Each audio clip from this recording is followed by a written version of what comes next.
शुभ प्रभात। आप सभी का स्वागत है मेरे यूट्यूब चैनल में। आज हम पीजी सेमेस्टर 1 के लिए पिछले क्लास में जो टॉपिक हम चर्चा किए थे उससे आगे हम लोग चर्चा करेंगे।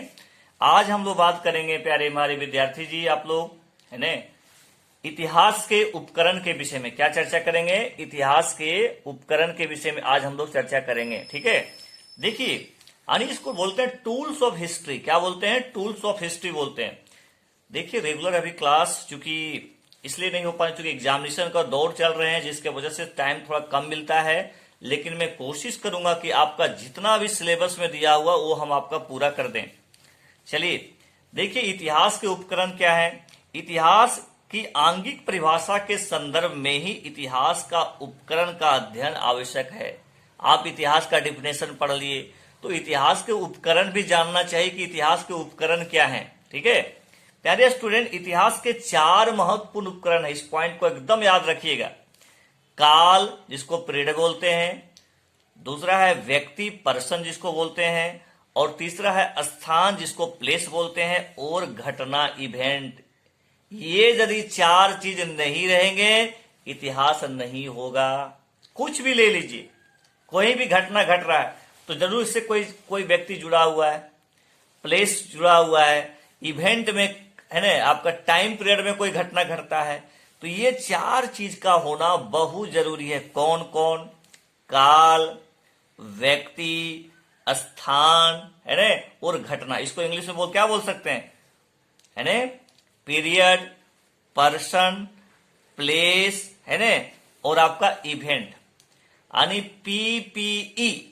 पीपीई का होना चाहिए। ठीक है, ये 4 बहुत इंपॉर्टेंट चीज है। काल निर्धारण इतिहास का एक महत्वपूर्ण अंग है। हमारा इतिहास मात्र 5000 वर्ष पुराना है। 3000 ईस्वी पूर्व का और 2000 ईस्वी पूर्व का बाद का पुरात वेदाताओं जो आर्कोलॉजिस्ट से, ठीक है, उसके अनुमान से लाखों वर्ष, ठीक है, लाखों वर्ष पहले इस पृथ्वी पर मानव अनावृत हुआ, लेकिन इसका कोई इतिहास नहीं है। अरे भैया, जिसका कोई इतिहास नहीं है, लिखा ही नहीं गया है, कुछ उसके बारे में पता ही नहीं चला है, तो फिर उसका क्या चर्चा। इतिहास ज्ञानी मानव का है जिसे हम होमो सेपियंस कहते हैं। इतिहास ज्ञानी मानव का है जिसे हम होमो क्या कहते हैं? सेपियंस कहते हैं। इतिहास आदि मानव का है जब वह सभ्यता के प्रथम चरण में, इतिहास जो है आदि मानव क्या है, जब वह सभ्यता के प्रथम चरण में आखिट जीवन व्यतीत कर रहा था, इधर से उधर, कभी यहां कभी वहां है ना, अपने वो भोजन की तलाश में, आखिट मतलब शिकारी जीवन व्यतीत कर रहा था। इतिहासकारों ने मानव सभ्यता का इतिहास हिमयुग, पूर्व पाषाण युग, नव पाषाण युग, कांस्य युग और लोह युग में बांटकर गढ़ा है। किसके रूप में भाई? हिमयुग, पूर्व पाषाण युग, नव पाषाण युग, कांस्य युग और लोह युग में बांटकर गढ़ा है। सभ्यता के प्रारंभ से ही मानव की कुछ मूलभूत आवश्यकताएं रही है। मानव की कुछ मूलभूत आवश्यकता रही है जिसकी पूर्ति के लिए वह सतत क्या है? प्रयत्नशील रहा है। सतत जो है सो प्रयत्नशील रहा है। आदि मानव कच्चा मांस खाता था, नंगे रहता था और पेड़ के नीचे गुफाओं में रातें बिताता था। आदि मानव के विषय में इतिहास दिया हुआ है, आप देख सकते हैं। ठीक है, हजारों वर्ष वह इसी प्राकृतिक अवस्था में रहा। जब उसने याग का आविष्कार किया तो उसे रोशनी मिल गई, उसे ज्ञान या वो विज्ञान, उसका या ज्ञान या विज्ञान बन गया। देखिए रोशनी कितना ज्यादा डेवलपमेंट हो गया है, आगे चलकर विद्युत बल्ब का आविष्कार एडिशन करता है।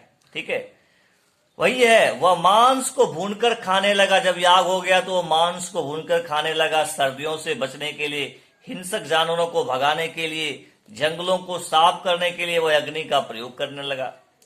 इससे भी अधिक महत्वपूर्ण आविष्कार नुकीले पत्थरों की जगह कांस्य औजारों का है। अब जो है सो कांस्य औजारों का प्रयोग किया। टीन और तांबा को मिलाकर कांस्य का निर्माण किया जाने लगा और उसके जीवन उपयोगी उपकरण निर्मित होने लगे। ठीक है, मानव सभ्यता के विकास में चाक, लोह और अश्व का उपयोग क्रांतिकारी साबित हुआ। अश्व का उपयोग क्रांतिकारी साबित हुआ। अतः मानव जीवन की आवश्यकताओं के आयाम भी बढ़ गए। और उनकी पूर्ति के साधनों में भी उत्तरोत्तर वृद्धि की गई। प्यारे बच्चे, इसको बस मैं इसलिए समझाया था, ये परीक्षा के लिए बहुत ज्यादा इंपॉर्टेंट नहीं है, लेकिन अब एक इतिहास के विद्यार्थी होने की वजह से आपको जानकारी होना चाहिए कि इतिहास के टूल क्या है। ठीक है, आपको ऑब्जेक्टिव में भी पूछा जा सकता है। आपका जो एग्जाम में जो क्वेश्चन आपको पूछे जाएंगे वो पूछे जाएंगे कि ये जो आपका जानकारी रखना है, इतिहास का जो है सो भेद भी थोड़ा सा समझना है, लेकिन आपको जो एग्जाम में पूछे जाएंगे वो पूछे जाएंगे कि इतिहास का जो है वो अन्य विषयों के साथ क्या संबंध है। ये बहुत बहुत इंपॉर्टेंट है। उसमें आपको कोई विषय दे देगा कि भैया बताइए इतिहास का भूगोल के साथ क्या संबंध है ना, इतिहास क्या विज्ञान है कि कला है, तो हम लोग इसके विषय में थोड़ा सा चर्चा करते हैं। देखिए, अभी हम लोग चर्चा करते हैं क्या इतिहास विज्ञान है। Is history as a science, is history as science, तो हम लोग इसी का चर्चा करते हैं। देखिए, दीर्घ काल से विद्वानों के बीच यह विवाद का विषय रहा है कि इतिहास कला है कि विज्ञान है, हिस्ट्री जो है सो आर्ट्स है कि साइंस है, ये विवाद रहा है।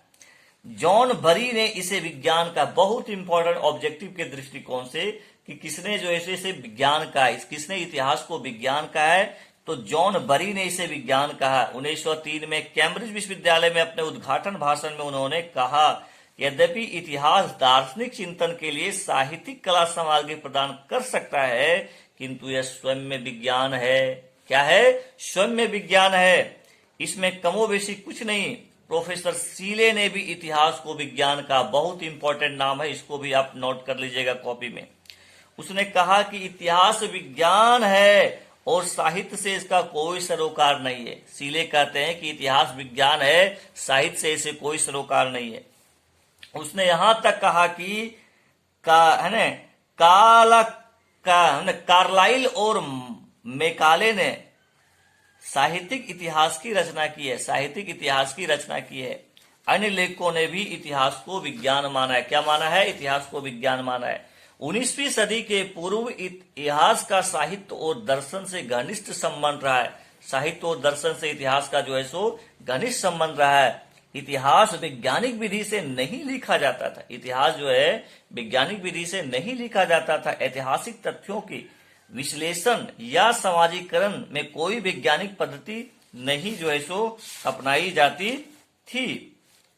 पूर्वाग्रह से युक्त होकर राजाओं एवं संरक्षण को खुश करने के लिए इतिहास लिखा जाता था। पहले इसी तरह होता था, पहले राजा को खुश करने के लिए उसका जो दरबारी कवि होता था पूरा बढ़ा चढ़ा के इतिहास लिख दिया, तो वो सही इतिहास नहीं था। किंतु 19वीं सदी में विज्ञान का महत्व बढ़ गया। अनेक वैज्ञानिक सिद्धांतों का प्रतिपादन किया गया। इसमें से न्यूटन की गति का सिद्धांत, चार्ल्स डार्विन का विकास सिद्धांत महत्वपूर्ण है। इतिहासकार तथा समाज विज्ञानी इनसे प्रभावित हुए। पहले ऐसा नहीं लिखा जाता था, लेकिन जब साइंस का डेवलपमेंट होने लगा तो इतिहास में भी वो चीज शामिल हो गया। उन्होंने सोचना शुरू किया, क्या इसी तरह का सिद्धांत इतिहास तथा अन्य समाज के स्थापित किए जा सकते हैं क्या? आज भी देखिए, इतिहास को सिर्फ थोड़े इसका के लिए प्रमाण होता है, उसका जांच होता है, उसका संश्लेषण होता है। जब कहीं कोई एविडेंस मिलता है तो उसको प्रयोगशाला में डाले तो इसका कार्बन डेटिंग निकाला जाता है, कितना साल पुराना है। तो अब तो प्रयोगशाला में इसका उपयोग हो रहा है। तो अब इतिहास को पहले बोल जैसा देते थे वो इतिहास नहीं बन जाता है। अब उसके लिए वैज्ञानिक तरीका से उसको निर्धारण होता है। अर्थशास्त्र में ग्रेसम के खोटे सिक्के का नियम, अर्थशास्त्र में ग्रेसम के खोटे सिक्के का नियम, एडम स्मिथ का बाजार नियम, माल्थस का जनसंख्या सिद्धांत, कार्ल मार्क्स का वर्ग सिद्धांत सामने है। ये तो सब विज्ञान का देन है। कार्ल मार्क्स ने डायलेक्टिक थ्योरी दिया, ठीक है, वर्ग संघर्ष के बारे में बात किया। तो अब इसमें भी जो है सो ऑथेंटिक इतिहास लिखा जाने लगा। अनुसंधान के वैज्ञानिक तरीके जैसे जांच, नहीं बताया आपको, विश्लेषण, आलोचना, मूल्यांकन, सामान्यीकरण, प्रस्तुतिकरण प्राय समाज विज्ञान के विषय में अपनाए गए। भैया तो इतना ज्यादा आएगा, संश्लेषण होगा, मूल्यांकन होगा, तो ये विज्ञान हुआ कि नहीं हुआ बताइए? विज्ञान में भी प्रैक्टिकल होता है, तो इसमें भी प्रैक्टिकल हो रहा है। इतिहासकार ने भी इन सब से प्रभावित हुए। अब इतिहास को वस्तुनिष्ठ या वैज्ञानिक बनाने पर जोर दिया जाने लगा। क्या दिया जाने लगा? जोर दिया जाने लगा। ठीक है, सब ये चीज आप लोग जानिएगा। इतिहास को विज्ञान बनाने का श्रेय पहले पहले हाले विश्वविद्यालय के वुल्फ को जाता है। ये हाले विश्वविद्यालय के थे। 1794 में उसने होमर पर प्रकाथन लिखा। किस पर लिखा? होमर पर प्रकाथन लिखा। इससे इतिहासकारों को अपने ऐतिहासिक स्रोतों का क्रमबद्ध एवं सूक्ष्म विश्लेषण का ज्ञान प्राप्त हुआ। क्रमबद्ध होना चाहिए, जहां पर तहां भी इतिहास के बारे में नहीं बोल सकते। उसके लिए टाइम पीरियड है कि भैया ये काल के बाद ये काल आएगा, ये काल के बाद ये काल है। क्रमबद्ध अध्ययन है। इतिहास का क्या है? क्रमबद्ध अध्ययन है। यह शीघ्र ही सूक्ष्म आलोचना में विकसित हुआ। आलोचना भी होता है ना, तो इतिहासकार आलोचना करते हैं, कोई एक पक्ष के होते हैं, कोई एक पक्ष के होते हैं। तो भैया ये जो है सो इसमें विज्ञान का दृष्टिकोण दिखता है। तो प्यारे बच्चे, आपको हम इस तरह का जो है सो पीडीएफ भी प्रोवाइड कर देंगे। मेरे कहने का मतलब यह है कि आप इतिहास विज्ञान है कि कला है, ये दोनों टॉपिक बढ़िया से कर लेंगे। और एक टॉपिक और इसमें बता देंगे कि इतिहास का अन्य विषयों के साथ क्या संबंध है। तो CC1 का जो ये पहला जो आपका टॉपिक है, एक दिन और इस पर हम लेंगे। देखते हैं आज शाम तक, हो सकता है कि ये नेक्स्ट टॉपिक भी आपको हम बता दें, ठीक है। और आपको फिर आगे बताएंगे इतिहास में वस्तुनिष्ठता का इंपॉर्टेंट। ये आपको क्वेश्चन पूछा जा सकता है एग्जाम में। और उसमें यूनानी इतिहास लेखन और रोमन इतिहास लेखन, इस पर हम लोग बात करेंगे।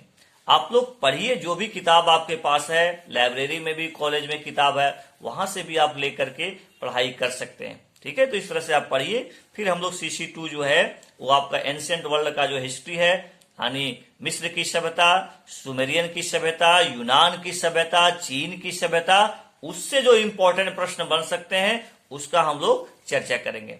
चलिए आज के लिए बस इतना। आप लोग सभी निश्चित रूप से आप लोग देखिए, आपके पास जो मटेरियल है उसको पढ़िए, और देखने के बाद आप कमेंट बॉक्स में अपना रोल नंबर जरूर भेजिएगा।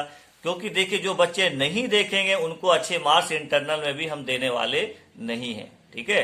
क्योंकि क्लास का समझ होना चाहिए। अब बहुत एग्जामिनेशन लेने की प्रक्रिया में बहुत बदलाव हो गया है ना। मैं बार बार बोल रहा हूं, अब तभी आप एग्जाम में लिख पाइएगा जब आप अच्छे से पढ़िएगा, विषय वस्तु का समझ होगा, ठीक है। कोई दिक्कत हो आप हमको पूछ सकते हैं। इसलिए प्यारे स्टूडेंट्स, आप थोड़ा पढ़ने पर ध्यान दीजिए, क्योंकि आप पढ़िएगा तभी आप एग्जाम में लिख पाइएगा, ठीक है। तो चलिए आज के लिए बस इतना। थैंक यू वेरी मच सभी को।